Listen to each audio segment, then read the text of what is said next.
គ្រប់ជ្រើសសួរទៅកាន់ពុកម៉ែបងប្អូនក៏ដូចជាប្រិយមិត្តដែលនិយមចូលចិត្តស្រឡាញ់នៅក្នុងវិស័យទូកងសម្រាប់មួយប្លង់នៅក្នុងវីដេអូនេះដែរខ្ញុំជឿជាក់ថាពុកម៉ែបងប្អូនប្រកាសជាស្គាល់គឺបងធំសារាយដែលចូលសែនជ័យយើងប្រចាំខេត្តកណ្ដាលហ្នឹងខ្ញុំក៏ជាអ្នកស្រឡាញ់នៃទូកមួយគ្រឿងនេះដែរប៉ុន្តែអ្វីដែលខ្ញុំលើកយកមកនិយាយនៅក្នុងថ្ងៃនេះគឺ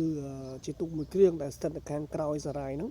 គឺមានឈ្មោះថានាគរាជតមៈដែលចូលសែនជ័យដោយទូកមួយគ្រឿងនេះគឺជាទូកការដើមឡើយគឺស្ថិតនៅក្នុងវត្តសវណ្ណមតីណាវត្តព្រៃតមៈនៅខាងស្រុកសាច់កណ្ដាលហ្នឹងហើយឥឡូវនេះក៏បានមកនៅក្នុងរោងរបស់សារាយទៅចូលសែនជ័យផងដែរគឺនៅជាមួយនឹងវិជ័យវង្សាវិជ័យកុមារជាដើមណាហើយដល់ឡែកគឺទូកនេះគឺដូចជាខានចោះទឹកចូល1ឆ្នាំ2ឆ្នាំហ្នឹងណាពុកម៉ែបងប្អូនទាំងគ្នាអញ្ចឹងក៏សង្ឃឹមថាសម្រាប់ឆ្នាំនេះឬក៏ឆ្នាំក្រោយនឹងអាចចោះទឹកឡើងវិញអញ្ចឹងណាហើយខ្ញុំក៏រងចាំមើលដូចគ្នាព្រោះធ្លាប់ស្គាល់អាការនៅក្មេងដែរទូកមួយគ្រឿងនេះ